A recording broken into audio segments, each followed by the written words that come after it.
na Igreja Batista de Bom Retiro, na cidade de Curitiba.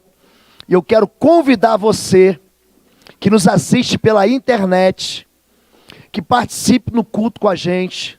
Nós estamos muito perto da sua casa, na Avenida Desembargador Hugo Simas, 1772. Os nossos cultos de celebração acontecem na sexta-feira, com aqueles que nós chamamos de quase adolescentes. No sábado, com nossos jovens. No domingo, às 10 da manhã e também às 19 horas. E você é nosso convidado, amém? Hoje é dia de ceia do Senhor. E eu quero ministrar num texto que é muito conhecido da igreja. Um texto que é muito conhecido da igreja e que vai dar para a gente o tom e a direção dessa mensagem. Está ali, primeira carta de Paulo aos Coríntios, capítulo de número 11. Está ali já, a partir do verso 23. Está aqui. Vamos acompanhar. Está escrito assim: pois recebi do Senhor o que também lhes entreguei, que o Senhor Jesus, na noite em que foi traído, tomou o pão e, tendo dado graças, partiu e disse: este é o meu corpo, que é dado em favor de vocês, façam isso em memória de mim. Da mesma forma, depois da ceia, ele tomou o cálice e disse: esse é o cálice, é a nova aliança no meu sangue, façam isso sempre que o beberem em memória de mim. Porque sempre que comerem desse pão e beberem deste cálice, vocês anunciam a morte do Senhor até que ele venha. Portanto, todo aquele que comer do pão ou beber do cálice do Senhor indignamente, será culpado de pecar contra o corpo e o sangue do Senhor. Examine-se cada um a si mesmo, então coma do pão e beba do cálice. Pois quem come e bebe sem discernir o corpo do Senhor, come e bebe para a sua própria condenação. Por isso, há entre vocês muitos fracos e doentes, e vários já dormiram. Mas, se nós tivéssemos o cuidado de examinar a nós mesmos, não receberíamos juízo. Quando, porém, somos julgados pelo Senhor, estamos sendo disciplinados para que não sejamos condenados com o mundo. Quando nós falamos de ceia do Senhor, o relato de 1 Coríntios, ele é diferente de todos os relatos que você encontra nos chamados evangelhos, Mateus, Marcos, Lucas e João. Porque eles começam dizendo que na noite de Páscoa, repare que o apóstolo Paulo não diz na noite de Páscoa, ele diz na noite em que Jesus foi traído. A ceia é celebrada diante de um momento em que Jesus sabia que ia ser traído. E ele diz antes de tudo, depois de comer a Páscoa e antes da ceia, ele diz: essa noite, um de vós há de me trair. É com o coração que percebe, é com o coração que discerne que haveria uma facada pelas costas, que ele celebra esse momento de pacto, porque ceia é pacto. É a ceia, é a nova aliança que é feita entre Jesus e o discípulo. Todo pacto na Bíblia, todos eles, são celebrados com sangue e com comida. Abraão faz um pacto com Abimeleque com comida. Jacó faz um pacto com Labão com comida. Quando Isaac vai abençoar seu filho, ele fala: traz a comida, porque eu vou te abençoar. Quando você repara Números 23, aquela história famosa, quando Balaque convida Balaão para amaldiçoar Israel, e Balaão diz: eu não posso amaldiçoar aquilo que Deus amaldiçoou, aquilo que Deus abençoou, porque sobre a tenda do povo de Deus não vale encantamento. Não existe uma maneira de trazer sobre o povo de Deus uma interferência espiritual maligna senão se o povo pecar. Então o que eles fizeram?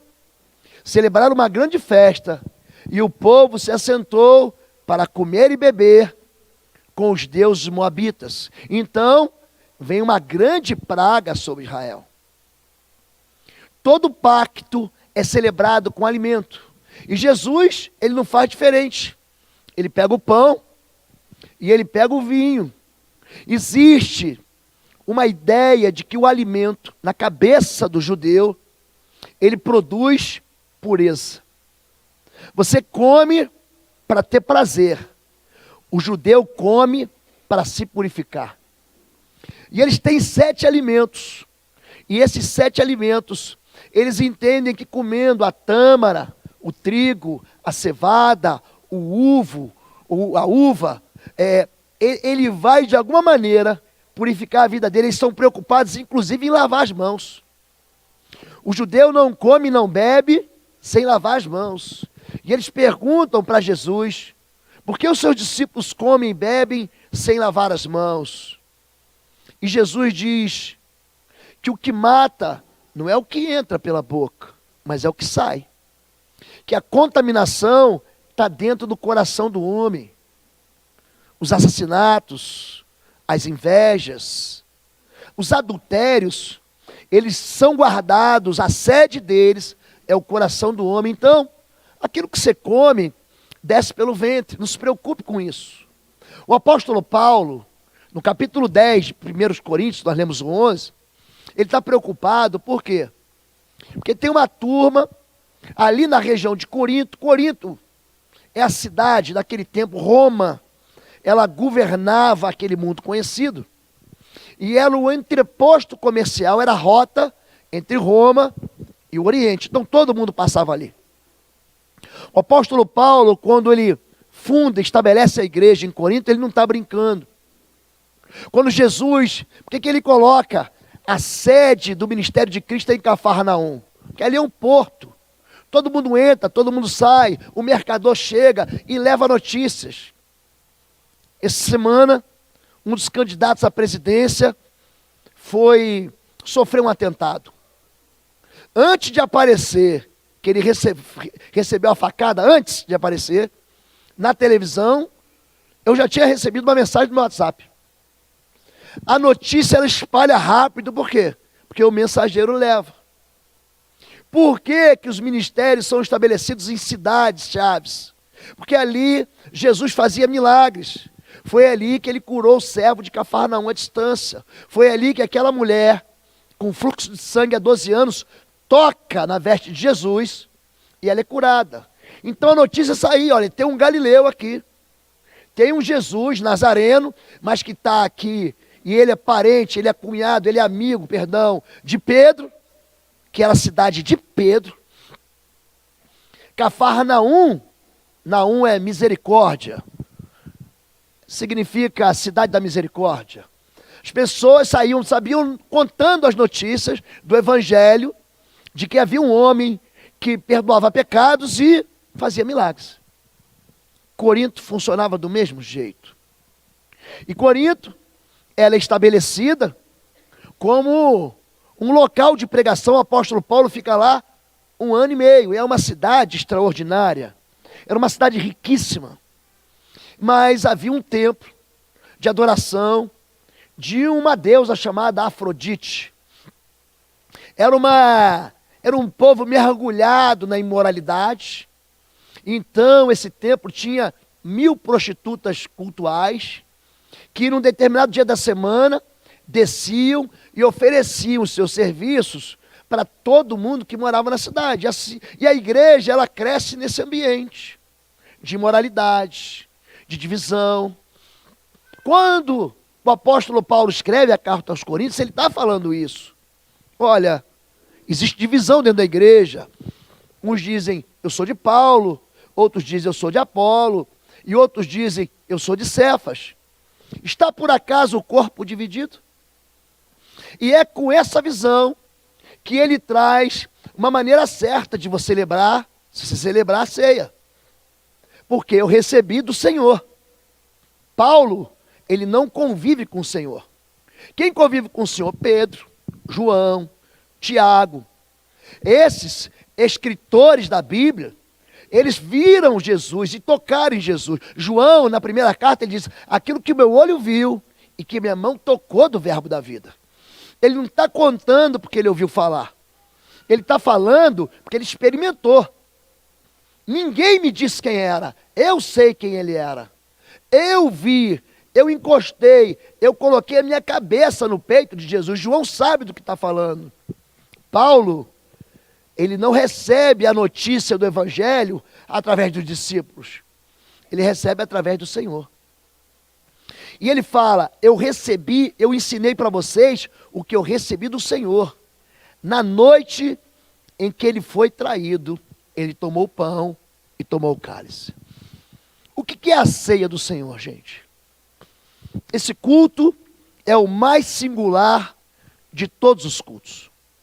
Nós, o ano todo, podemos fazer celebrações de Dia das Mulheres, de Dia das Mães, de Dia das Crianças, de Dia dos Pais, da Páscoa, do Natal.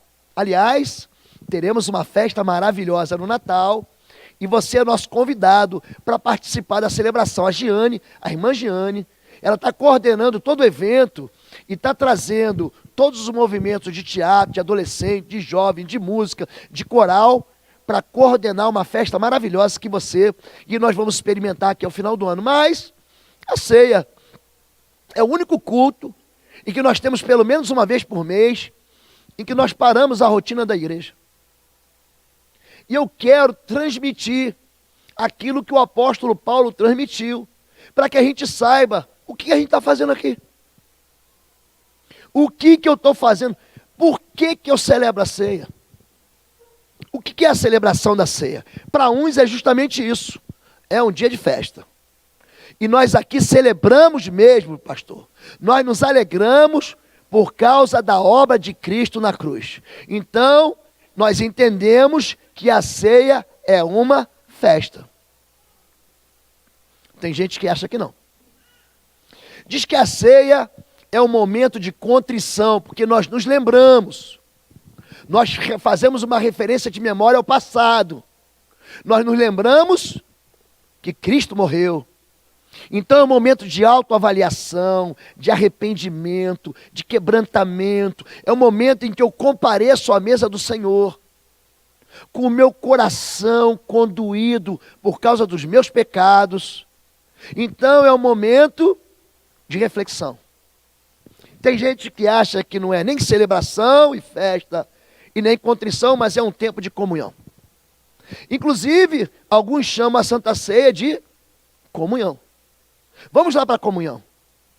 É o tempo em que a gente se une, em que a igreja sai das células, sai dessa eclesiologia celular, para fazer uma grande festa no templo. E a gente se reunir e partilhar, e compartilhar o pão e o cálice. Tem gente que acha que não é nem celebração, que acha que não é contrição e nem comunhão. Acha que é uma grande dramatização, onde nós anunciamos o corpo e o sangue de Cristo até que Ele venha. É mais ou menos um sermão evangelístico. E todas essas ideias, elas são corretas. Nem mais nenhuma delas é completa. Todas elas falam de algo que compõe a ceia, mas não trazem a essência da ceia, que é a inclusão. A ceia, gente, é um tempo em que nós incluímos. Incluímos quem? Não, em primeiro lugar, nós incluímos Jesus. Você não vem aqui para a igreja para comer um pedaço de pão ou tomar um cálice de vinho. Você vem para celebrar a morte de Cristo, sim, mas você vem para fazer isso em memória de mim. Todas as vezes em que vos ajuntardes, vocês vão fazer isso para lembrar de mim. E o interessante é que a gente tem a noção de que, pastor, para que celebrar a ceia? Eu não vou esquecer de Jesus. Você acha que é capaz de esquecer de Jesus? Acha? Você acha que o aleijado do tanque de Betesda, que estava lá há 38 anos, vai esquecer Jesus? Você acha que o cego do tanque de Siloé, que é curado, vai esquecer Jesus? Você acha que existe uma condição, mesmo que remota, de você esquecer Jesus? A Bíblia está recheada de história de gente que esqueceu Jesus. Quando o apóstolo Paulo está encerrando a carreira dele, segunda carta de Paulo a Timóteo, capítulo 4, a partir do verso 6, ele diz o seguinte: combati o bom combate, eu acabei a carreira, eu guardei a fé, desde agora eu estou sendo derramado como libação, e está me sendo preparado uma coroa, para mim e para todos aqueles que amam a sua vinda. Mas ele fala o seguinte: tinha gente que devia estar aqui e não está. Demas, amando o presente século, foi para Dalmácia. Crescente foi para Galácia. Tito foi embora não sei para onde. Alexandre, o latoeiro, o ferreiro, me causou males. Gente que não devia esquecer, mas esqueceu. Por que nós celebramos a ceia e incluímos Jesus? Porque se a gente não incluir Jesus, se você acha que você vai viver de milagres, eu vou dizer para você, o sentimento e a lembrança do milagre, ela vai ficando remota à medida com que o tempo passa, e você vai esquecer de Jesus. Quanto tempo demorou para o povo de Israel, povo de Deus, que foi retirado do Egito com um braço forte, com 10 pragas, com o sangue do cordeiro nos umbrais da porta? Quanto tempo demorou para aquele povo chegar no deserto e esquecer de Deus? Passado 3 dias, eles começaram a murmurar. Por quê? Porque a sensação de solidão, você está encharcado, você está mergulhado por aquela visão de deserto que você não sabe para onde vai. Você pergunta assim: será que o Senhor está conosco? Êxodo capítulo 16 termina assim, o último versículo: será que o Senhor é conosco? Basta uma pequena tribulação, basta uma pequena notícia ruim, basta um pequeno movimento contra você, que você já duvida. Nós temos um problema sério de memória. O ser humano, ele sofre de amnésia. O medo, gente, ele provoca um curto-circuito na vida da gente, onde a gente esquece de todas as promessas em que Deus diz: eis que estarei convosco todos os dias até o final. Eu não vos deixarei órfãos. Aquele que vem a mim, de forma alguma o lançarei fora. Mas basta um pequeno sofrimento, um pequeno contratempo, e a primeira coisa que você faz é você pensar: eu acho que Deus me abandonou. Você esquece. Nós esquecemos de Deus. Quanto tempo demorou, gente, para que Pedro esquecesse de Jesus? Ele levanta na ceia: ainda que todos te neguem, eu jamais te negarei. Ele declarou isso na frente de Jesus e mais 10 testemunhas, porque Judas já tinha vazado. Ele já tinha ido embora para trair Jesus. O dia nem raiou, antes do galo cantar, 3 vezes Pedro se esqueceu.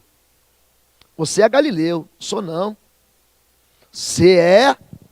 Vi você com Jesus, não conheço esse homem. Você fala que nem ele, você anda que nem ele. Não, eu não conheço. Nós nos esquecemos. Jesus é capturado, ele é preso. No jardim do Getsêmani, chega uma turba de soldados para prendê-lo. Judas beija ele. Eles perguntam: você é Jesus? Ele diz: eu sou. E aquela turba de soldado cai para trás. O Evangelho de João relata isso. Eles perguntam: tu és o Jesus? Sou. E a turba cai. E quando vão lançar mão de Jesus, Pedro pega a espada para rachar a cabeça. É que ele era ruim de mira. E ele arranca a orelha de Malco. Mas Jesus vai lá, cura Malco, e todo mundo vê o milagre. Mas o milagre não é suficiente. Porque eles levam Jesus preso. Milagre não te salva. Aliás, milagre, gente. Tem muita gente, poxa, pastor, o milagre. Se acontecer um milagre na minha família, eles vão crer. Não é assim não, gente. Não é assim não. O milagre é razão de um juízo mais severo. Ai de ti, Corazim, ai de ti, Betsaida. Porque se em Tiro e Sidom fossem feitos os sinais que foram feitos aqui, eles teriam se arrependido com pano de saco e cinza. A gente acha que o milagre, na minha vida, na sua vida, vai permitir ou não vai permitir que a gente esqueça de Jesus. Ele diz, não. O que vai manter o teu coração ligado a Deus é a memória. Olha para o passado. Olha para o passado, eu quero que você se lembre, é em memória de mim. Incluir Jesus na ceia é incluir Jesus na tua história. Tem gente que vem para a igreja e não sabe nem o que veio fazer aqui. Tive um professor no seminário, o nome dele é Ari Veloso, um pastor famoso lá da Igreja Batista do Morumbi. No final da vida dele, ele veio para o interior do Paraná e dizia o seguinte: uma multidão segue a Jesus e uma multidão segue a multidão. É assim, não tem intimidade, não conhece Jesus. É gente que ama a Deus, mas nunca fala com Deus. Gente que não consegue orar. Gente que não consegue entrar na presença de Deus e tratar Deus como pai. Gente que não consegue reconhecer a sua própria filiação. Eu gosto muito de Gálatas 4,6, quando ele diz: porque sois filhos, Deus enviou ao vosso coração o Espírito do seu Filho, para que você diga, Abba, Pai, Papai. A ceia é uma inclusão quando você traz Jesus. Nós fazemos outras ceias. Ceia de Páscoa, ceia de Natal. Você acha que é o presente de Natal? Tem aquelas comidas de Natal que são maravilhosas e eu não consigo entender porque só tem no Natal. Gente, aquela rabanada, você gosta daquilo? Gente, eu amo. Tem uma irmã que faz para mim o Rabanadas Day. É o dia da rabanada. Mamãe colocava no leite, não é isso? Passa no ovo, frita aquilo e depois joga açúcar com canela. É uma gordice. Aquilo é um pedaço de delícias. E no dia seguinte, aquela gordura derrete com açúcar. E é aí que fica uma delícia mesmo. E você fala, é Natal. Que bom que é Natal. A comida vai unir a família. Ou o presente vai unir a família. E de repente, vem o irmão de longe, vem o primo, vem o tiro e daqui a pouco tem um quebra-pau, uma discussão, um jogando a lembrança de uma memória amarga, de uma lembrança triste na cara do outro. Por quê? Porque o que une a gente não é nem a mesa com a comida e nem o presente. É o perdão. E o perdão, ele só vem quando? Quando a gente tem Jesus. É por isso que você tem que colocar quem na ceia do Senhor? Jesus. Por que você veio aqui? Para se lembrar. Se lembrar do quê? Se lembrar do passado em que Cristo morreu por você. Por que você vem aqui? Para se lembrar do futuro. Porque nós vamos comer isso aqui até o futuro, até quando Cristo voltar. Vocês vão se reunir. E toda vez que vocês comem, vocês vão anunciar que Cristo está voltando. É por isso que a Bíblia diz Maranata. Ora vem, Senhor, é um clamor, para que venha não só o reino de Cristo, mas também Cristo volte logo. O que eu tenho que incluir? Número 2, eu preciso incluir a mim mesmo. Nós somos participantes de uma igreja de corte tradicionalmente protestante. Quem era católico, como eu fui católico, acha que a ceia é um sacramento. Ou a missa, a palavra missa significa sacrifício, ou culto. É um sacramento. Só pelo fato de você estar lá, você já recebe algum tipo de benefício. Só pelo fato de você ir lá e comer a hóstia, você já é favorecido. A Bíblia diz que não é assim. Que não adianta você estar de corpo presente. Adianta você incluir você mesmo na ceia. Adianta é você abrir o seu coração na ceia. Olha, examine-se, pois, o homem a si mesmo. Quando eu venho para a ceia, gente, é necessário eu me examinar. A ceia é o momento de eu olhar para dentro de mim mesmo e retirar de mim os lixos que estão na minha alma. Porque se tem um negócio complicado no coração do homem, são os ciúmes. Os ciúmes, eles destroem relações de afeto, de amor, de amizade ministeriais. Por que você acha que Saul tentava matar Davi? Porque ele tinha ciúme. Porque um dia ele ouve uma canção. Saul matou 1000. E Davi matou 10.000, ele é 10 vezes melhor. E as moças começaram a celebrar Davi. Então ele falou, vou acabar com a raça desse homem. O ciúme, gente, é extremamente nocivo. E isso acontece aonde? Quando há competição entre nós. O que machuca o meu coração e coloca lixo dentro de mim? A amargura.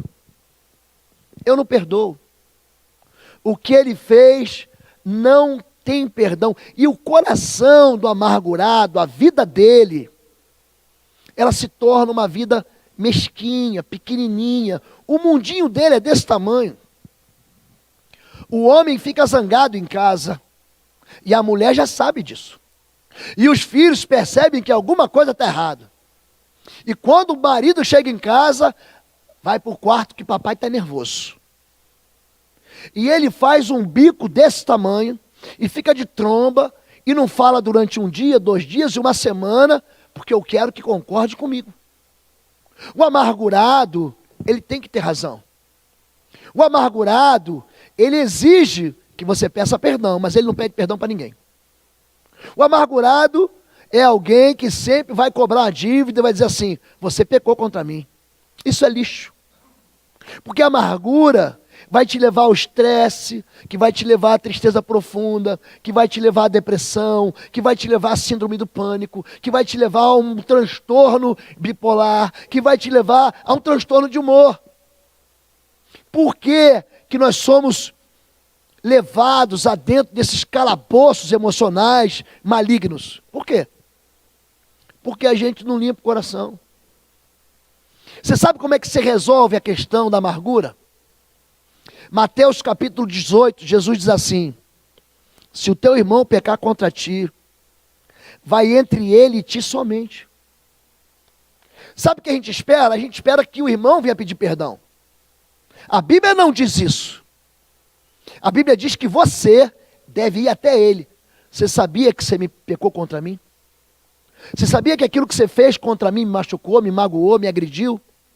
Você sabia que aquela palavra que você me deu foi extremamente nociva ao meu coração? Ele vai falar para você, eu não sabia, eu estava brincando, eu não tive a intenção, você me perdoa? Eu te perdoo. Vamos caminhar juntos de novo? Vamos. Mas ele pode dizer o seguinte, eu fiz de propósito, bem feito, e vou fazer de novo.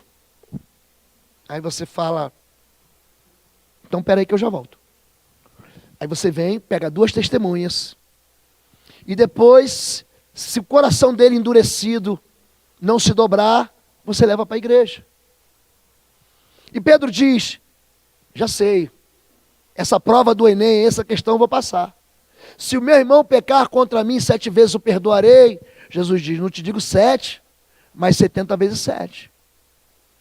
Porque o reino de Deus é semelhante a um rei que faz contas e descobre que tem alguém que deve 200 trilhões de dólares para ele. Ou seja, é uma dívida impagável. E ele fala, tem misericórdia de mim que eu vou te pagar. Olha o coração amargurado como é. O rei, que é Deus, ele perdoa você. Mas aí você encontra alguém na esquina que te deve 100 denários. 100 denários são 3 meses de trabalho mais 10 dias. E você escana ele. E você aprisiona ele. Só que Deus fica sabendo dessa história. Então ele chama de novo aquele devedor incompassivo, que não era credor, e fala, você não devia ter perdoado o teu irmão? Eu não te perdoei tua dívida? Traz aqui a nota promissória. Traz aquela. Ele vai e cola de novo, passa um durex. E diz, agora você só sai dessa prisão quando você pagar a dívida. A amargura prende a gente. Você acha que quando você está perdoando, você está fazendo um favor para aquele que pecou contra você? Não está não, querido. Quando você perdoa, isso está favorecendo a sua vida. Você está tirando aquele lixo dentro de você. Você lembra, eu não sei se aqui em Curitiba tinha isso. No Rio de Janeiro tinha uma figura folclórica chamada Velho do Saco. Cuidado com o Velho do Saco. Aqui tinha isso, gente. E tinha um outro, que era o homem da lata do lixo. Tinha. É gente que carrega na vida dele uma lata de lixo. Então, por que ele não consegue celebrar a ceia em paz? Porque ele não se examina. Ele tem culpas. Olha para mim aqui. Todo mundo aqui pecou. Quem está sentado pecou. Quem está em pé segurando o microfone. Quem está comunicando em Libras pecou. E até você que está ouvindo a gente na internet pecou. Todo mundo pecou. Todo mundo tem passado. Só que quando você é orgulhoso, você olha para o seu próprio pecado e diz assim, não, meu pecado foi diferente. Eu sou o pior dos pecadores, você se junta com o apóstolo Paulo. Eu que antes fui blasfemo, perseguidor, injuriador, mas fiz na minha ignorância. E Deus não leva em conta o tempo da ignorância. Qual o problema? Foi que você pecou sendo crente. E aí o caldo entorna. Quando você peca sendo crente, aí você fala, eu não tinha o direito de pecar. Só que você esquece de olhar para quem? Para o vinho, para o sangue. Porque o sangue sobre a minha vida, ele me purifica de todo pecado. Deus é luz, 1 João 1,5, nele não há treva nenhuma. Se andarmos na luz como Cristo na luz está, temos comunhão com os outros. E o sangue de Jesus nos purifica. Só que no coração do orgulhoso, ele acha que o pecado dele é tão terrível, que esse Jesus não levou para a cruz. Ele levou o pecado do Fernandinho Beiramar, ele levou o pecado do Hitler, ele levou o pecado do pior dos pecadores, mas o dele não. Porque ele olha para ele e vive se acusando. A amargura é um lixo que ele tem guardado contra alguém. A culpa é um lixo que ele tem guardado contra ele mesmo. É uma faca que ele mesmo enfia nele e ele não se perdoa. Por que eu tenho que me examinar? Porque eu preciso abrir meu coração e ser verdadeiro. Quando o apóstolo Paulo fala, você deve se examinar. Por quê? Porque se você não se examinar, vai acontecer isso. E por isso tem muita gente doente. É por isso que outros dormem. Quem é que congregou numa igreja batista que tinha um jornal batista? Você congregou? Eu congreguei. Aí tinha na última página, os que dormiram no Senhor. Lembra disso? Há muitos que dormem. Tem gente que morre por causa disso. Morre. Úlcera, câncer, depressão, desânimo, estagnação. Ele não sai do lugar por quê? Porque o coração dele, ele vem para uma ceia e continua competindo com os outros. E competindo por beleza, escute, todo mundo aqui tem um talento. Tem um irmão que tem 5, tem um irmão que tem 3, mas você tem pelo menos um. E a gente fica se comparando, querendo achar que o nosso talento é insignificante, ou que os nossos muitos talentos são mais especiais, e não são. E não são. Eu tenho tentado discernir a igreja, eu tenho me esforçado para começar e conversar com os líderes. Eu aprendi que uma liderança forte, ela tem que ter maturidade. Maturidade. Eu não estou falando de idade, eu estou falando de experiência com Deus, maturidade. Uma liderança forte, ela tem que sonhar. E eu pergunto, qual o seu sonho? A pior coisa que tem para a gente não tem um sonho. É a gente não saber para onde a gente está indo. É a gente ficar navegando. O que ele está fazendo aqui? Não sei. A gente não se examina e não sabe para onde vai. Gente, eu creio que Deus, ele chama José, porque José gostava de sonhar. Pensa o menino sonhador. A Bíblia fala, lá vem aquele sonhador. Não é isso que os irmãos dele falavam? Gente, se ele vivesse no nosso tempo, ele ia ser astronauta. Ele sonhava com o céu, com a lua, com as estrelas. Não era isso, gente? Ele sonhava, talvez ele fosse um grande agricultor. Ele estava recolhendo feixes. Ele se mete no sonho dos outros. Ele se mete no sonho do copeiro. Ele se mete no sonho do padeiro. Ele vai se meter no sonho do faraó. Olha que menino abusado. Ele vai lá, o faraó sonha com as 7 vacas gordas, com as 7 vacas magras, com as 7 espigas, e ele dá pitaco. Junta 20% de toda a colheita, só vai deitar e rolar. Porque o sonhador, ele tem visão. Uma liderança, uma igreja forte, uma igreja fiel à visão. Uma igreja que caminha numa mesma direção, numa mesma velocidade. Não adianta correr. Por quê? No final das contas a gente vai chegar junto. Eu gosto muito quando Jacó encontra com Esaú, Esaú fala assim, vamos correr para encontrar papai. Ele fala assim, não, eu tenho meus velhos, eu tenho minhas crianças, se eu correr eu vou matar eles. Então existe uma velocidade que você deve, é interessante que algumas coisas eu faço, alguém fala assim, não, o pastor chegou chegando. Não, qualquer aceleradinha que eu dou, eu tenho que segurar. Mas por quê? Porque eu quero ir junto. Eu quero caminhar junto com vocês. Eu preciso saber que sonho você quer. Para quê? Para poder alimentar esse sonho. Mas aí tem que ser fiel. A gente tem que estar disponível. Não adianta você ser o melhor que faz se você nunca está disponível. O que adianta eu ter o melhor talento, mas ele nunca pode estar lá? Então, quando eu falo sobre inclusão, a ceia fala sobre eu me colocar à disposição do reino. Eu tenho que me examinar a mim mesmo. E a Bíblia não diz assim, então não coma. Não. É o momento do perdão. Se você se examinou e descobriu que no teu coração há alguma coisa má, Salmo 139 diz assim, vê se há em mim algum caminho mau. Sonda-me, Senhor, sonda-me. E guia-me por uma vereda de justiça. Essa ceia, gente, não é para te condenar. A condenação vem depois por outra razão, mas não por causa do seu pecado. Você examine-se a si mesmo e então diga, coma. Diga, coma. É para comer. É para você celebrar. É o pacto do pão, é o pacto do vinho, é o pacto da nova aliança. Jesus, ele celebra a ceia com covardes, com traidores. Cá entre eu e você, fica só entre eu, você e a torcida do Atlético, do Coxa e do Paraná. Todos pecaram. Judas traiu? Traiu o resto. Traiu também, se mandou. Quem foi que ficou com ele? Todos o abandonaram. Jesus, ele não só nega a ceia. Ele não diz assim, Judas, eu não vou lavar teu pé. Ele diz, Pedro, você vai me negar hoje, eu não vou lavar teu pé. Não. É inclusivo. O nosso Deus é um Deus que nos traz para perto. O nosso Deus, ele é manso e humilde de coração. Vinde a mim, Vós que está cansados, oprimidos, sobrecarregados, eu vos aliviarei.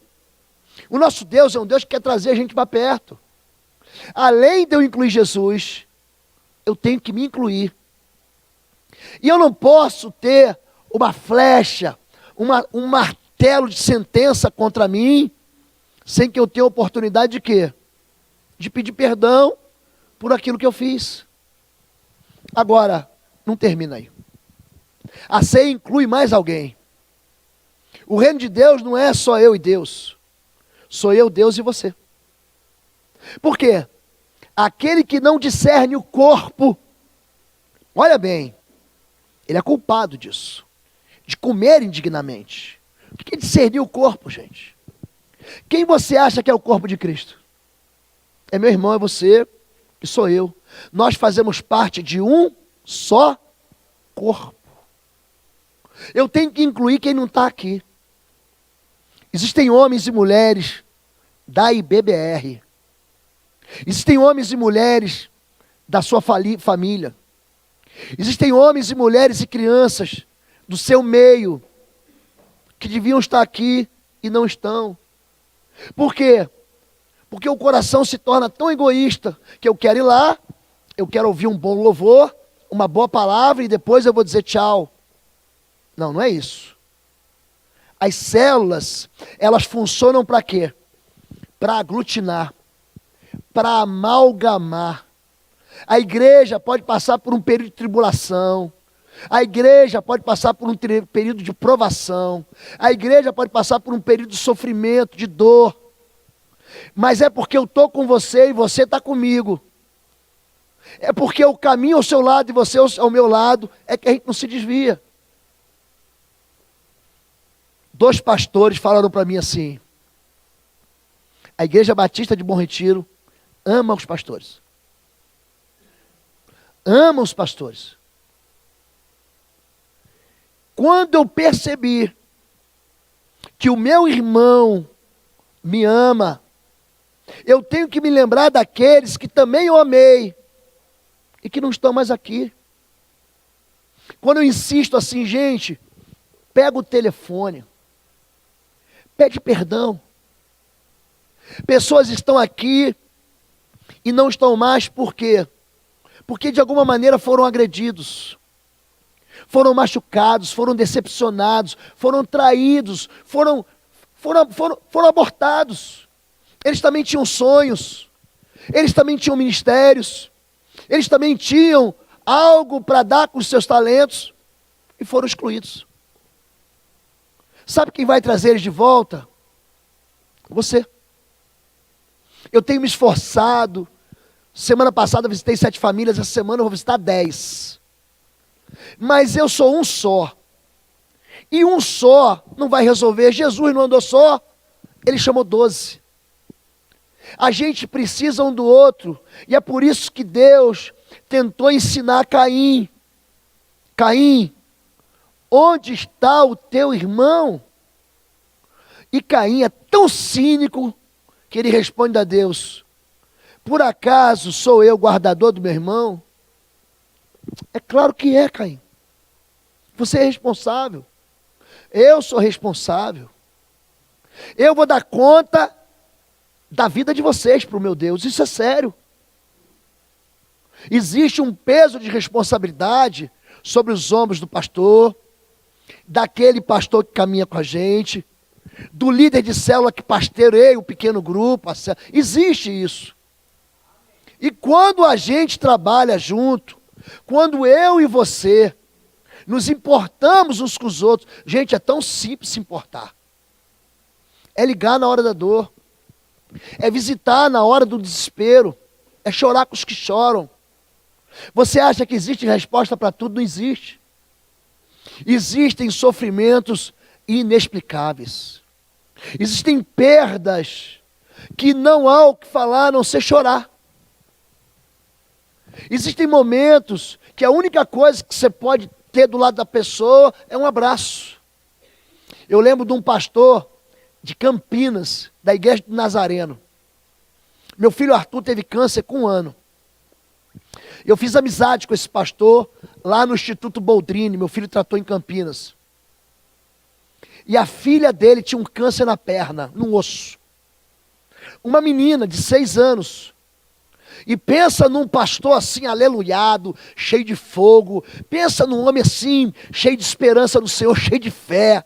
Um homem alegre com o Senhor. Ele falava assim: o meu Senhor vai curar minha filha. Gente, eu me lembro que eu desci com ele, eu jejuei junto com ele. E quando nós fomos entrar, a filha dele foi passada de cirurgia.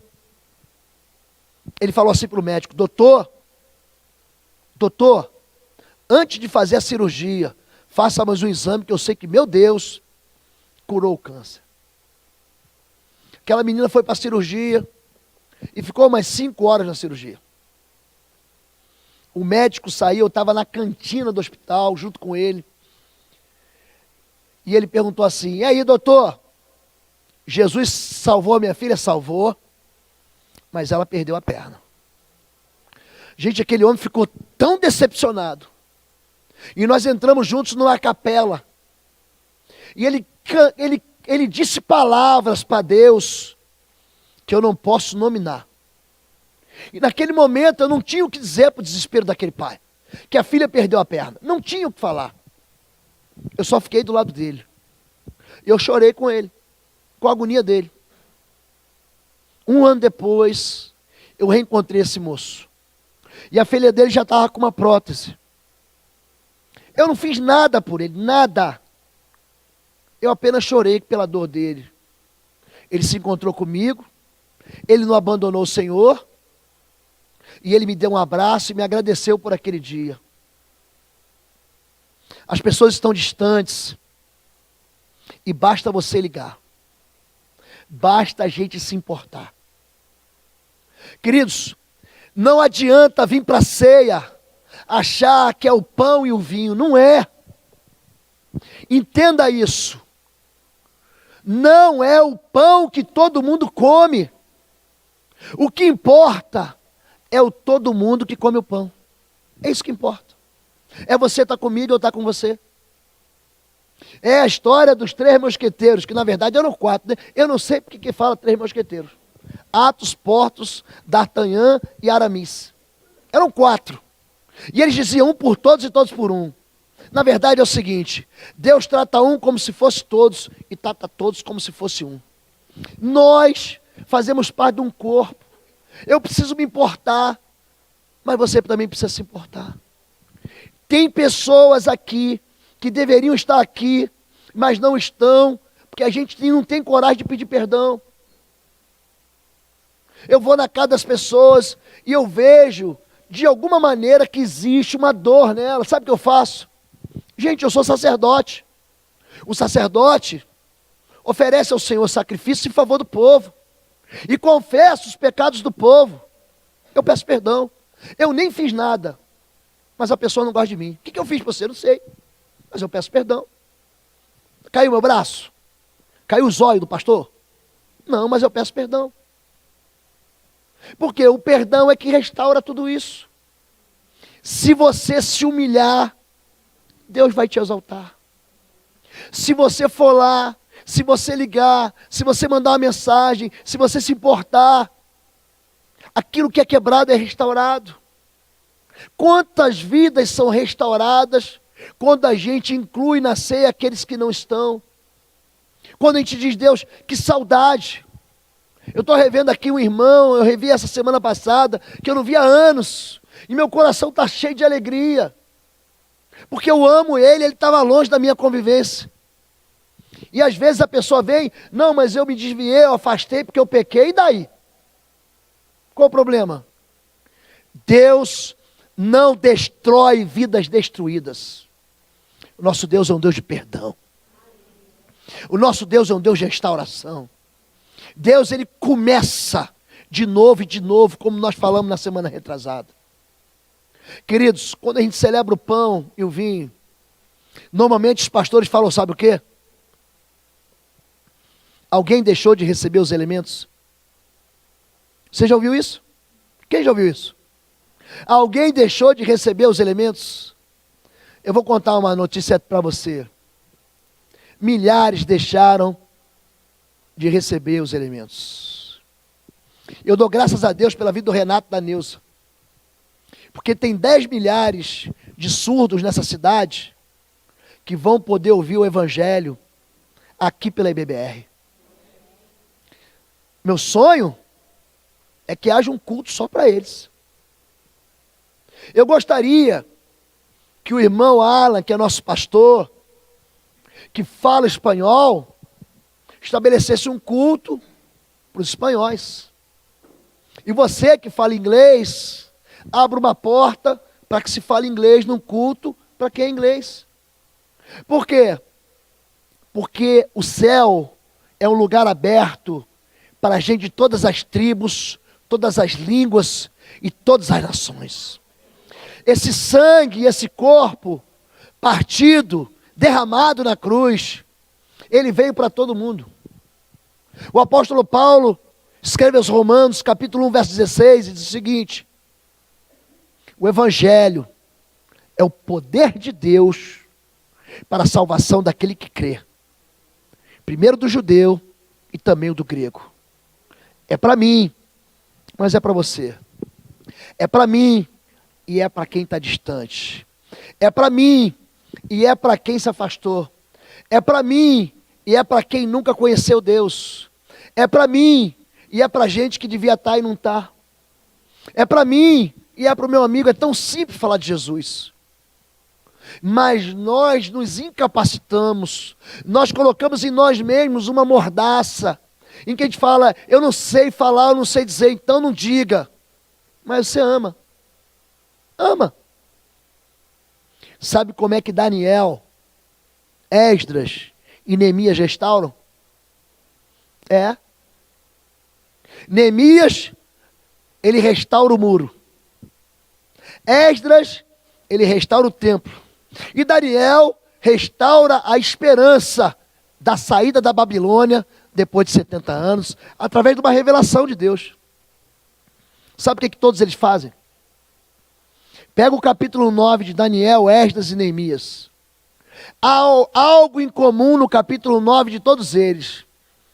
Eles pedem perdão.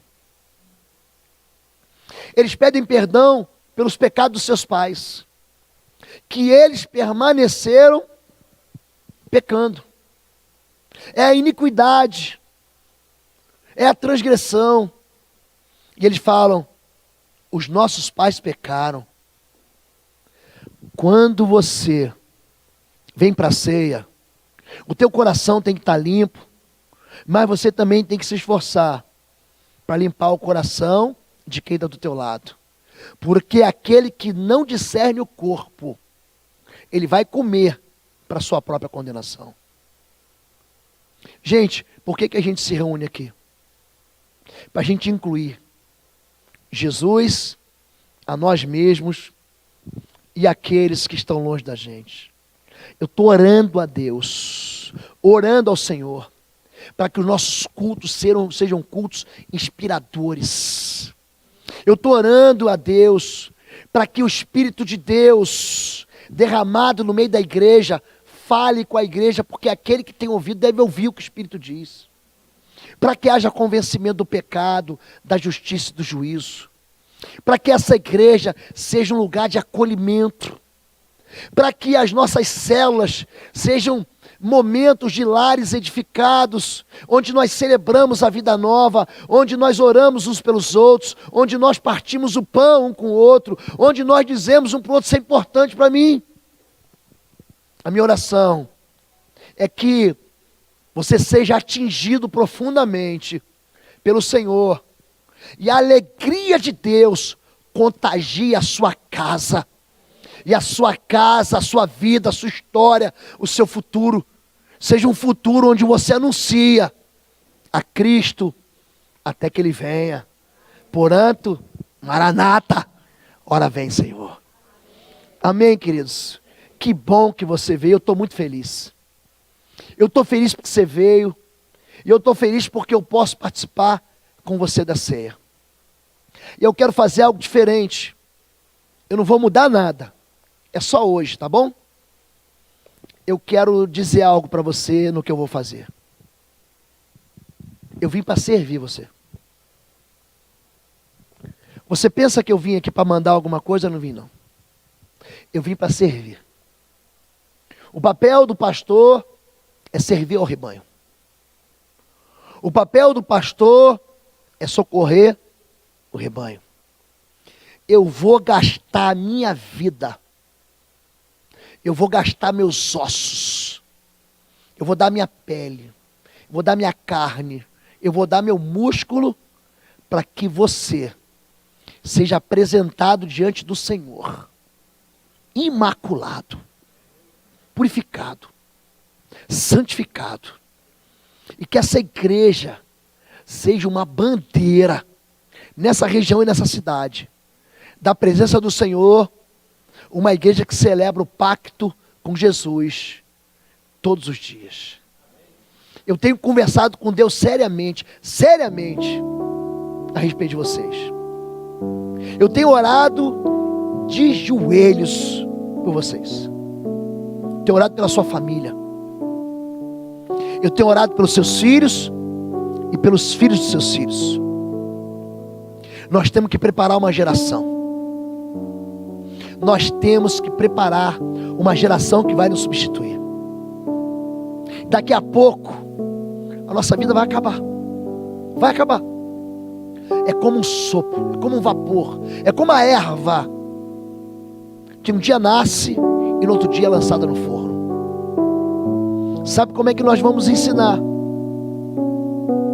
Com a nossa própria vida de comunhão, com a nossa própria vida de inclusão, com a nossa própria vida que anuncia Cristo até que Ele venha.